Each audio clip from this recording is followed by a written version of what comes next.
We need to finish up global prehistoric art today, which means we're in a hurry. But before I move on to our final works, I want to pose a question that ties a number of these works together. Why would animals have loomed so large in early art? I hope you've just brainstormed a little. I have a few ideas. Animals would have been both familiar and frightening, necessary to survival and threatening to survival. Our encounters with animals are now pretty tame. Pet dogs, polar bears swimming in zoo pools, meat wrapped in plastic. But hunting, herding, and hoping not to become dinner would have been much more central to Paleolithic and Neolithic people's lives. Interestingly, the symbolic use of animals returns in a big way for our last unit, Global Contemporary Art. So here's a work we won't encounter again until spring. But what messages do you think the artist is trying to send? Kiki Smith is, if anything, challenging the image of animals as dangerous predators. She also seems to be suggesting that women can tame the predator and wolves. Maybe men too? Why might the women be naked in this drawing? Maybe she's deliberately exposing her vulnerability to the wolf, showing that she is not a threat. And maybe the artist is suggesting that women are especially vulnerable. But here's an important warning. Pay attention and know that I'm about to ignore my own advice, my own warning. College board graders do not want you to express a personal opinion in your essays. They assume that all of the images are excellent works of art. Don't waste words or irritate your graders by explaining why you like or don't like a work.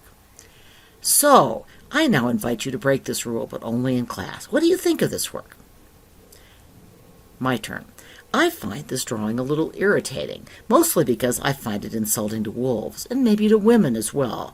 Wolves are sleek, elegant, deadly predators. They are not cuddly, and women who choose to cuddle with wolves, they're pretty dumb. I prefer my women smart and maybe, when necessary, as deadly as wolves. Give me Judith cradling a severed head any day. I didn't know this work before it showed up on the College Board required images list, and I expected, when I did encounter it, to discover that the artist was delivering some kind of environmental message. There are too many cans in landfills or something like that. But as it turns out, I was entirely wrong. Pisupo, it turns out, is how Samoans refer to canned goods. The former Chief Justice of Samoa wrote that, and I quote, "When Samoans were first introduced to the wonder of tinned food, this was in the form of pea soup.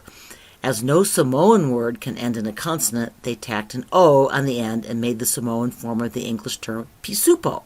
As time wore on and other edible matter arrived in tins, the generic term Pisupo was used for all of it, and now it's more or less confined to tinned meat." I'll continue to quote from a reading you'll be assigned in the spring. It turns out that for decades, Pisupo has been a prestige food item eaten and handed out as gifts at feasts, weddings, funerals, and other special occasions in Samoan society. In this artwork, New Zealand artist Michelle Tuffery comments on how an imported product that has replaced local Pacific Island foods used in feasts and gift-giving. Through this work, Tuffery, an artist of Pacific descent, asks questions about the effects colonial economies have on Pacific peoples and whether foreign intervention actually encourages independence or fosters dependency. Well, who would have thought? I've left out a lot of other animals that we'll encounter in this course, but we will encounter even more images of the male and female human form. I was a little surprised that this work didn't show up on the College Board list, since the lady on the left is very famous. This small figure, carved from stone, is about 30,000 years old, which makes her one of the oldest works of art that we possess. She's also tiny. Our AP Government and Seminar teacher, Dave Hauser, saw her in Vienna and shared this photo with me. Ask him about meeting her in person. Here are more works that aren't on the list. Note the terms subtractive and additive, which are important vocabulary terms that you'll encounter again in the next unit. Additive sculptures are built up from a material, so statues made of clay or cast bronze or welded steel are examples of additive sculpture. And in fact, the Venus on the right is the oldest ceramic sculpture ever found so far. Subtractive sculptures are made by whittling down a material, such as stone or wood. You should be prepared to identify the sculptures in this unit as additive or subtractive. But what really intrigues me is how cultures so far apart geographically and presumably without contact, created such similar and bizarre sculptures. Let's turn to another of this unit's required works. What similarities do you notice between our two Venuses and the lady from Tlaltico? Well, all of these women are well endowed, especially around the hips, although our Mexican figurine wears a smaller bra size. Archaeologists speculate that female figurines such as these had some connection with fertility, human, agricultural, or both. The Venus of Willendorf and the Tlaltico figures also have highly elaborate hairdos. Why? We don't know, although it's quite likely that it implies high status or perhaps an association with gods. We do know that crafting these complicated doos required meticulous craftsmanship, especially since the figures are quite small.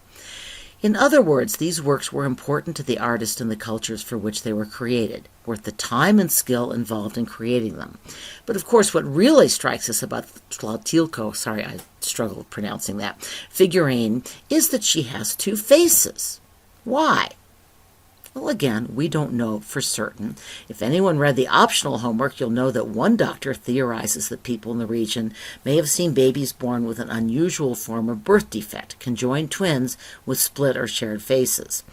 A more common theory holds that two faces reflect a spiritual system based on duality, good versus evil, earth versus heavens, day versus night.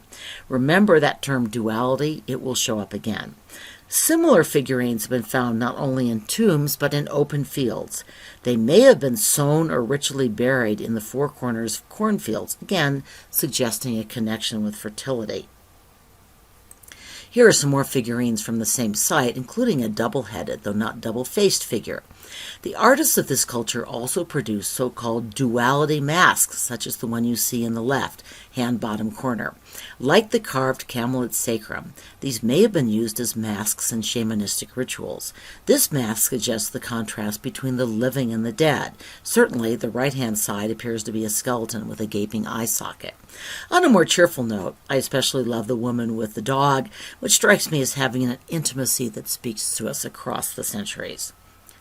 We have a replica of this statue on the mantel of our fireplace, dog lovers. And here we see another of this unit's required works. What does anthropomorphic mean? It means imitating a human, though not necessarily human itself.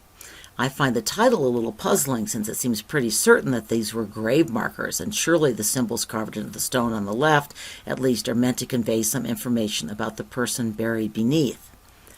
But let's pause for a visual analysis. What do you see? The Khan Academy article that was your homework begins with a really great example of visual analysis, so I'm going to repeat it, something I won't usually do.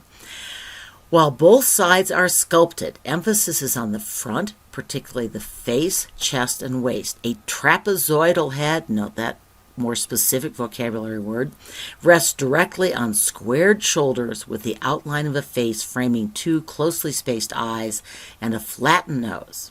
On the robed figure's torso is a necklace that hangs with two cords diagonally crossing the body with an awl, that is a small pointed tool, attached. At the waist, we see a double-bladed dagger that hangs from a wide belt that continues around to the back. The sculpture is simple, even abstract, but clearly represents a human figure. So, what do these suggest about the content of the work? It looks to me like the figure is wearing a dagger and maybe a breastplate as well. Was he perhaps a warrior? Also, why do the readings make such a big deal over the display of human, that is, anthropomorphic images from Saudi Arabia? Well, Saudi Arabia is the epicenter of Islam, and the Muslim religion forbids the depiction of any sentient being, human or animal or god, in art. But of course, Islam was still 4 millennia away when these works were created. How does the artist use line to convey meaning? We've talked about the information that design may convey, but note too that the stela has vertical lines to convey strength, horizontal lines to convey stability, and diagonal lines for drama. The composition is very spare, and the face is highly stylized, yet both of these images, to my mind, somehow capture strong emotion. The guy on the right, which is not the required work, communicates, to me at least, extraordinary sorrow with just a few carved lines. This was a talented artist.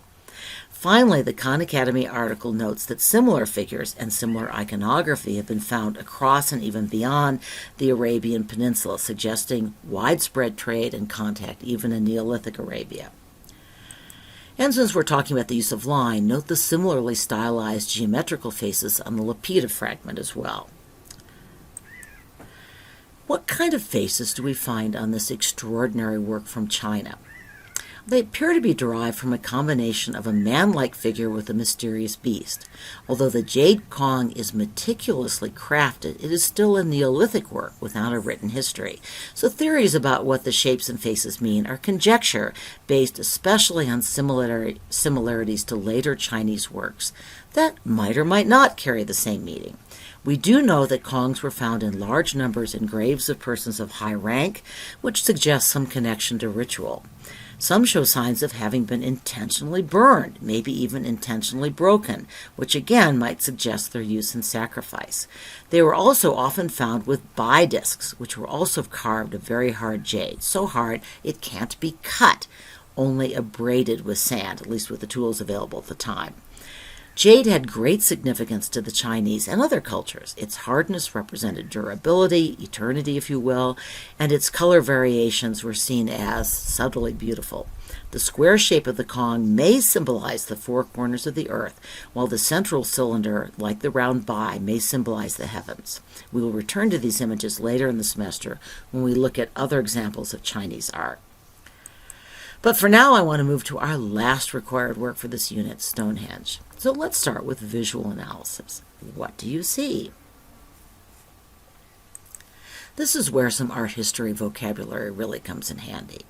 And vocabulary is a lot easier to learn if you know a few Greek and Latin roots. Lith means stone.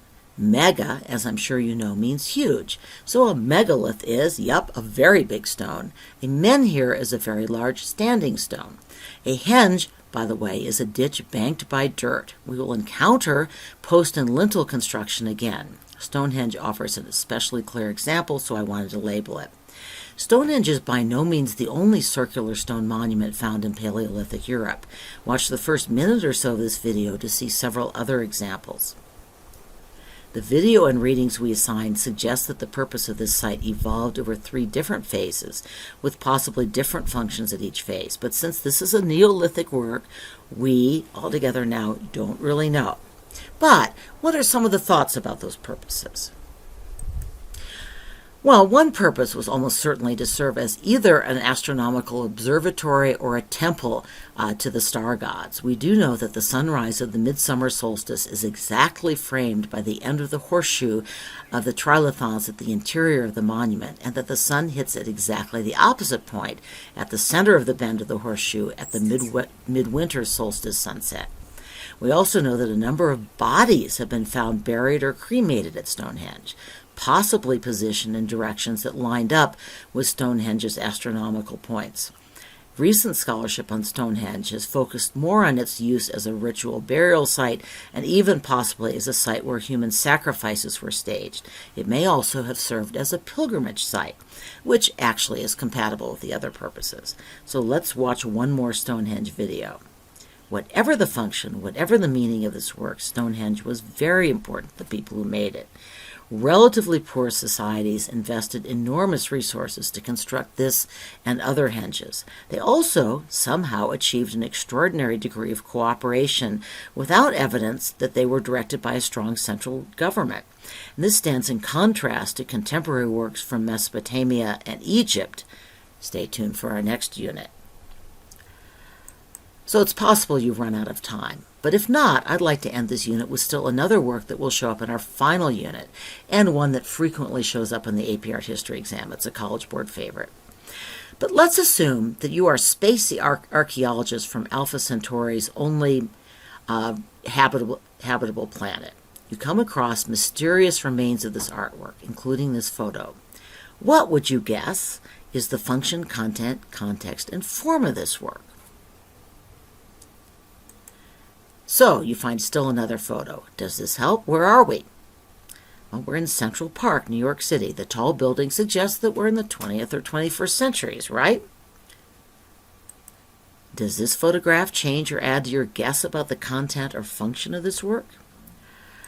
Well, now that you know the title of the work and a little more about the context, can you expand on your guesses?